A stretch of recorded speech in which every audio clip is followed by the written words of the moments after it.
नमस्कार। हम राजस्थान का सामान्य अध्ययन कर रहे हैं जिसमें हम गुर्जर प्रतिहार वंश पढ़ रहे थे।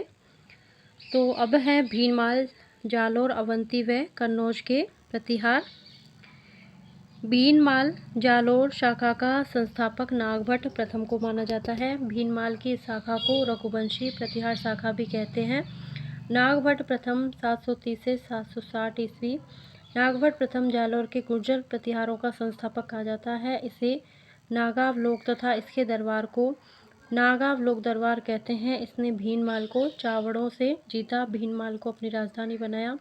इसके पश्चात इसने आबू, जालौर आदि को विजित किया तथा उज्जैन, अवंतिका को अपनी दूसरी राजधानी बनाया। नागभट्ट प्रथम को नारायण की मूर्ति का प्रतीक, राम का प्रतिहार, क्षत्रिय ब्राह्मण तथा इंद्र के दंभ का नाशक भी कहते हैं। तो क्या कहते हैं? नागभट्ट प्रथम को नारायण की मूर्ति का प्रतीक, राम का प्रतिहार, क्षत्रिय ब्राह्मण, इंद्र के दंभ का नाशक। तो ये उपाधियां नागभट्ट प्रथम को मिली हुई हैं। नागभट्ट प्रथम के समय सभी राजपूत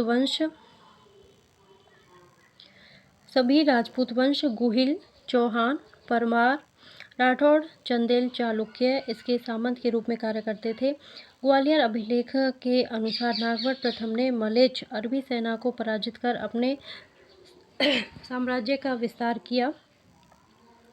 अतः नागभट्ट प्रथम को प्रतिहार साम्राज्य का वास्तविक संस्थापक कहा जाता है।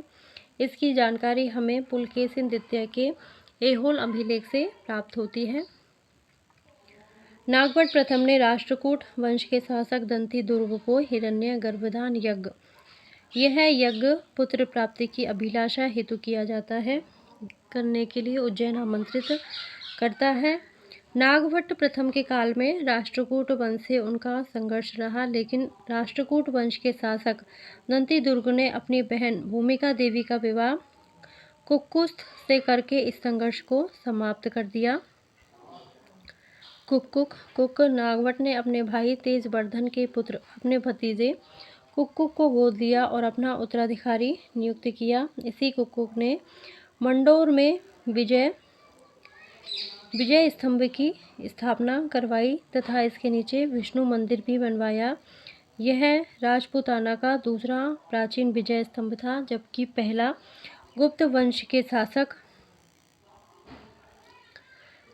के शासक समुद्रगुप्त द्वारा भरतपुर में स्थापित करवाया गया। कुक्कुक के बाद देवराज प्रतिहारों का राजा बना। देवराज को अवंती उज्जैन का शासक कहा गया। वत्सराज 783 से 795 ईस्वी। वत्सराज देवराज का पुत्र था जो बड़ा प्रतापी राजा था। इसे रणहस्तिन, युद्ध का हाथी की उपाधि दी गई। वत्सराज ने भंडी को हराया तथा कन्नौज के राजा इंद्रायुध को पराजित किया। वत्सराज को प्रतिहार राज्य की नींव डालने वाला शासक कहा जा सकता है। वत्सराज के शासनकाल में ही कन्नौज के लिए त्रिदलीय संघर्ष शुरू हुआ।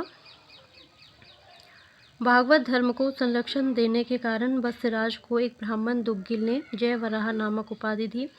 उसके बाद वत्सराज ने भीनमाल जालौर राजसूय यज्ञ करवाकर 1000 ब्राह्मणों को चांदी की मुद्रा प्रदान की, जिस पर जयवराह नामक उपाधि अंकित करवाई। मिहिर भोज की ग्वालियर प्रशस्ति में महाराज वत्सराज को बहुसंख्य भूभृतों और उनके शक्तिशाली सलाहकारों की गति को समाप्त करने वाला कहा है।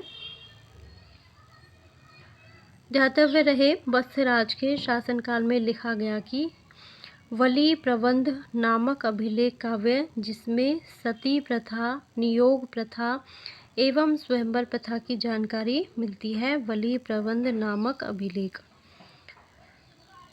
त्रिदलीय संघर्ष। वत्सराज के समय कन्नौज उत्तरी भारत का प्रमुख केंद्र बनता जा रहा था। अतः कन्नौज पर पाल वंश, दक्षिण के राष्ट्रकूट वंश व गुर्जर प्रतिहार वंश के शासकों की नज़र थी। कन्नौज को लेकर उक्त तीनों राजवंशों में संघर्ष हुआ, जिसे त्रिकोणीय या त्रिदलीय संघर्ष कहते हैं। इसका प्रारंभ वत्सराज ने किया। वत्सराज प्रतिहार जालौर का शासक बना। उस समय अरबी आक्रमणकारी जालौर पर आक्रमण करके जालौर को लूट कर ले जाते थे। इस कारण बसराज प्रतिहार स्वयं के लिए सुरक्षित स्थान की तलाश में था।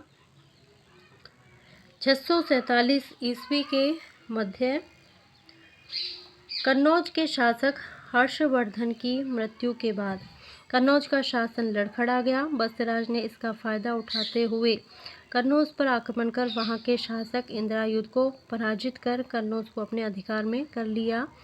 यह बात पाल वंश के शासक धर्मपाल को पसंद नहीं आई और उसने बसराज को पराजित करने के लिए बसराज पर आक्रमण कर दिया।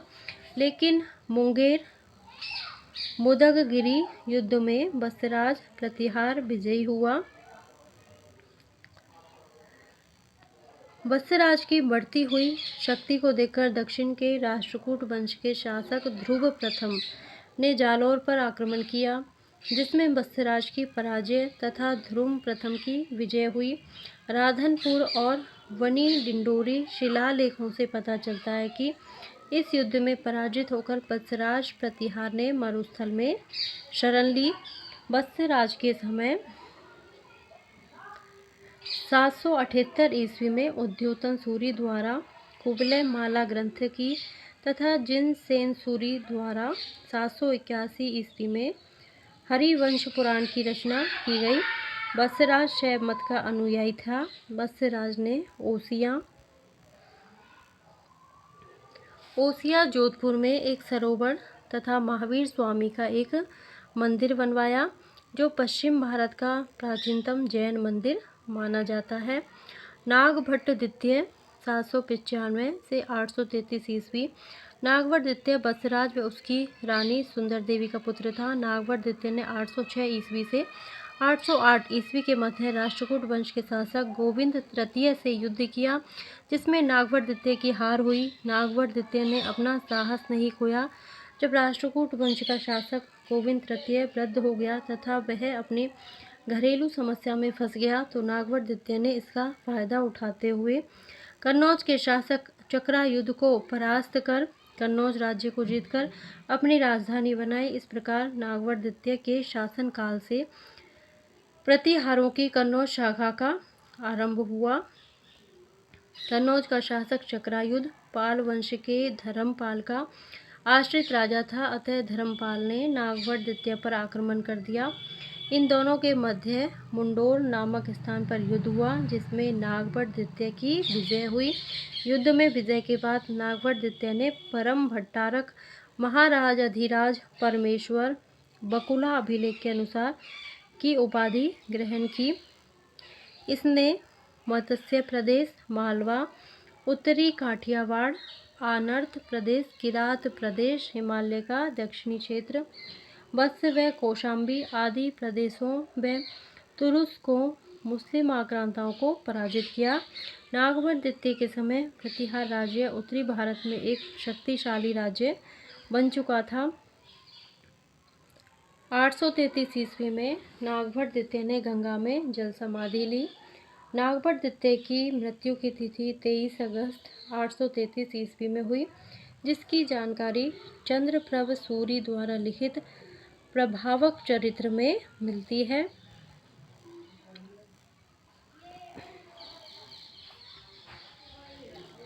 ज्ञातव्य है भीनमाल जालौर के प्रतिहार वंशीय शासक नागभट्ट द्वितीय की दानशीलता एवं कन्यादान करने के कारण इन्हें करण की उपाधि दी गई है, जिसका उल्लेख ग्वालियर अभिलेख में मिलता है।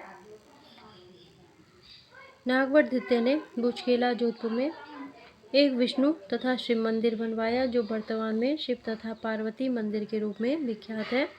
मंडोर के विष्णु मंदिर के निर्माण के पीछे जनश्रुति है कि भीनमाल के ऋषि जज्जक की पुत्री जाबाली को नागभट्ट द्वितीय ने गोद लिया तथा चौहान वंश के राजा गुबक प्रथम से उसका विवाह कर दिया।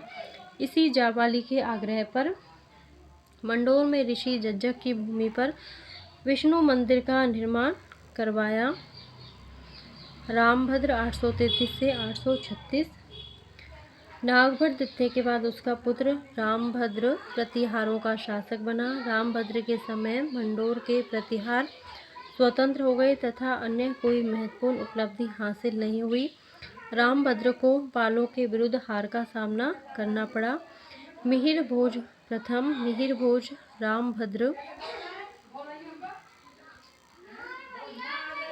रामभद्र का पुत्र था। मिहिर भोज की माता का नाम अप्पा देवी था। ग्वालियर प्रशस्ति में इसके बारे में महत्वपूर्ण जानकारियाँ मिलती है। मिहिर भोज ने अपने पिता रामभद्र की हत्या कर प्रतिहारों का शासक बना। इस कारण मिहिर भोज को प्रतिहारों में पितृहंता कहा जाता है। इसके शासनकाल में प्रतिहारों की शक्ति चरम सीमा पर थी। मिहिर भोज उत्तरी भारत में अपने समय का सबसे महत्वपूर्ण एवं शक्तिशाली शासक था। इसका शासनकाल गुर्जर प्रतिहार वंश का स्वर्णकाल माना जाता है। ध्यातव्य रहे, मिहिर भोज का शाब्दिक अर्थ सूर्य का प्रतीक है। 736 ईस्वी में जुनैद खां नामक अरब आक्रमणकारी सेना नायक के द्वारा मुहर्रम पर ताजिए निकाले। इन ताजियों को मिहिर भोज ने अपनी तलवार से काटकर जमीन में दबा दिया तथा जुनैद खां को वापस अरब प्रदेश की तरफ खदेड़ दिया। मिहिर भोज प्रतिहार वंश का कट्टर इस्लाम विरोधी था। उसने बलपूर्वक बहुत से मुसलमानों को हिंदू बनवाया। मिहिर भोज वैष्णव धर्म को संरक्षण प्रदान किया। यह भगवान विष्णु का उपासक था, इसलिए इसे आदि वराहा, ग्वालियर अभिलेख व प्रभास पाटन, दौलतपुर अभिलेख आदि उपाधियों से विभूषित किया गया। अरब यात्री सुलेमान ने इसे अरबों का अमित्र तथा इस्लाम का शत्रु, इस्लाम की दीवार बताया है, तो हिंदुस्तान को काफिरों का देश कहा है। मिहिर भोज राष्ट्रकूट शासक कृष्ण तृतीय से मालवा को छीना। मिहिर भोज ने पाल वंश के शासक देवपाल व विग्रहपाल, नारायण पाल तथा राष्ट्रकूट वंश के कृष्ण तृतीय को हराकर अंतिम रूप से कन्नौज पर अपना अधिकार कर लिया। इसकी जानकारी हमें ग्वालियर शिलालेख एवं अरबी यात्री सुलेमान के यात्रा वृत्तांत से प्राप्त होती है। मिहिर भोज का साम्राज्य उत्तर में हिमालय की तराई से दक्षिण में बुंदेलखंड तक तथा पश्चिम में राजपूताने के मरु प्रदेश से लेकर पूर्व में पाल साम्राज्य की सीमा तक विस्तारित था। मिहिर भोज के समय के चांदी व तांबे के सिक्के मिले हैं, जिन पर श्रीमद आदि वराहा शब्द अंकित है। उत्तर प्रदेश के बगरमा लेख में इसे संपूर्ण पृथ्वी को जीतने वाला बताया गया है। मिहिर भोज ने कालिंजर के शासक जयशक्ति, राष्ट्रकूट वंश के शासक कृष्ण द्वितीय को नर्मदा के तट पर पराजित किया। महेंद्रपाल प्रथम 895 से 910 ईस्वी। मिहिर भोज के बाद उसका पुत्र महेंद्रपाल प्रथम प्रतिहारों का राजा बना। महेंद्रपाल को निर्भय नरेश कहा गया। इसका दरबारी साहित्यकार एवं गुरु राजशेखर था, जिसने कर्पूर मंजरी, विद्वशाल पंजिका, भुवन कोश, काव्य मीमांसा, बाल रामायण, बाल भारत, प्रचंड पांडव तथा हरविलास नामक ग्रंथों की रचना की। ध्यातव्य रहे, राजशेखर ने अपनी पत्नी अवंती सुंदरी के कहने पर ही कर्पूर मंजरी की रचना की थी। महेंद्रपाल प्रथम को रघुकुल चूड़ामणि, निर्भय राज व निर्भय नरेंद्र, महिषपाल, महेंद्रायुध आदि नामों से पुकारा गया है। इसे परम भट्टारक, परम भागवत, परमेश्वर आदि उपाधियां धारण की। ध्यातव्य रहे, इतिहासकार BN पाठक ने अपने ग्रंथ उत्तर भारत की राजनीतिक इतिहास में महेंद्रपाल प्रथम को हिंदू भारत का अंतिम महान हिंदू सम्राट माना है।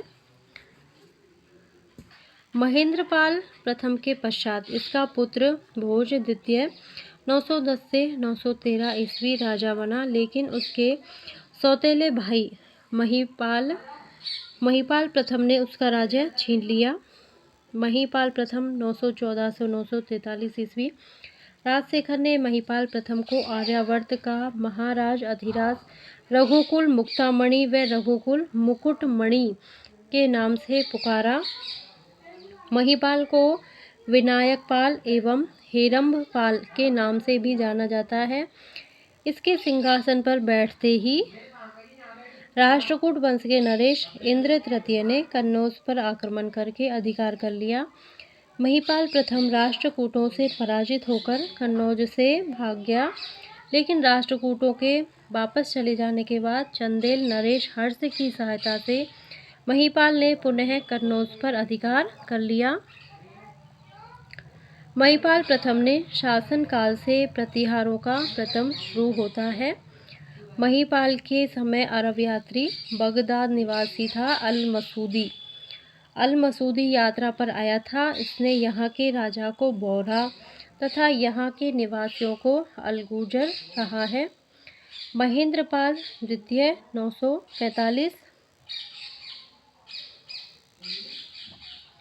945 ईस्वी। महेंद्रपाल द्वितीय। महिपाल के बाद महिपाल प्रथम व प्रज्ञाधना का पुत्र महेंद्रपाल द्वितीय गद्दी पर बैठा। इसके पश्चात देवपाल राजा बना। इसके समय चंदेलों ने स्वतंत्र राज्य बना लिया तथा विजयपाल के समय गुजरात में चालुक्य राजाओं ने अपने आप को स्वतंत्र बना लिया। प्रतिहार शासक राज्यपाल के समय महमूद गजनवी ने कन्नौज पर 1018 ईस्वी में आक्रमण किया, जिससे डरकर राजपाल कन्नौज छोड़कर भाग गया। राजपाल की कायरता के कारण भारतीय राजाओं ने संघ बनाकर इसे मार डाला। इसके बाद त्रिलोचन पाल प्रतिहारों का शासक बना, जिसे महमूद गजनवी ने 1019 ईस्वी में पराजित किया। प्रतिहार वंश का अंतिम शासक यशपाल 1036 ईस्वी था। 11वीं शताब्दी में कन्नौज पर गहड़वाल वंश ने अपना अधिकार स्थापित कर लिया। इस प्रकार प्रतिहारों के साम्राज्य का 1093 ईस्वी में पतन हो गया। गुर्जर प्रतिहार वंश के पतन के कारण पहला कारण है राज्य परिवार के लोगों में आपसी फूट का होना। दूसरा है त्रिपक्षीय संघर्ष। पाल राष्ट्रकूट प्रतिहार के मध्य लगातार तथा अरबों के लगातार आक्रमण से सैन्य शक्ति कमजोर होती गई। अनेक सामंतों ने साथ छोड़ दिया और स्वयं की राज्य सीमा बढ़ाने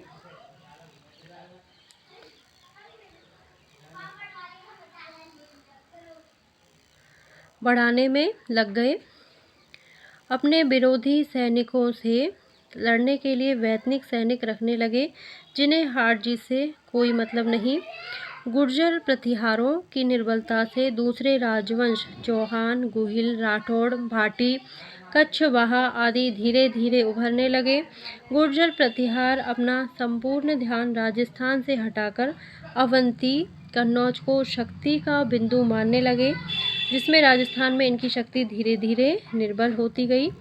गुर्जर प्रतिहार के सामंतों ने इनको अनुपस्थित स्वामी के रूप में देखने लगे, तो धीरे धीरे इन सामंतों ने अपना रुख दूसरे राजपूत वंशों की तरफ मोड़ दिया। अंत में महमूद गजनवी की सेना के आक्रमण में गुर्जर प्रतिहार वंश नष्ट हो गया।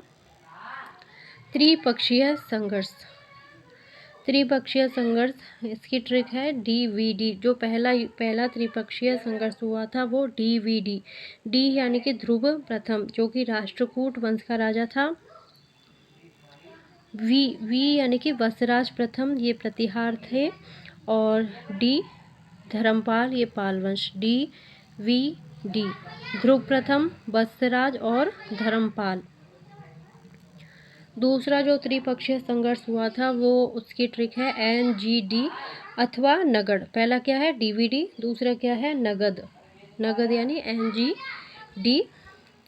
तो जो राजा थे इसमें वो प्रतिहार वंश के थे नागभट्ट द्वितीय, और राष्ट्रकूट वंश के थे गोविंद तृतीय, और पाल वंश के थे धर्मपाल। तीसरा जो संघर्ष हुआ था उसकी ट्रिक है मकड़ी। ये ट्रिक इसलिए है क्योंकि ये राजाओं में घोष-पोष की स्थिति हो जाती है, तो हम पहला, दूसरा, तीसरा सबको मिला के किसी का राजा किसी में फिट बैठा देते हैं। तो डीवीडी याद रखना, पहला डीवीडी, दूसरा नगद और तीसरा मकड़ी। तो मकड़ी इसमें जो राजा हैं तीसरे ये है मिहिर भोज प्रथम प्रतिहार वंश के राजा, कृष्ण तृतीय राष्ट्रकूट वंश के राजा, और डी यानी कि देवपाल ये पाल वंश के राजा हैं। तो ये ट्रिक से आपको तीनों ही त्रिपक्षीय संघर्ष याद हो जाएंगे। तो डीवीडी, नगद और मकड़ी। इसी के साथ हमारा ये पार्ट पूरा होता है। इसके अभ्यास प्रश्न हम अगले पार्ट में करने वाले हैं। अभी के लिए इतना ही। मेरा वीडियो पसंद आता है तो प्लीज़ इसे लाइक करें, शेयर करें, सब्सक्राइब करें। Thank you.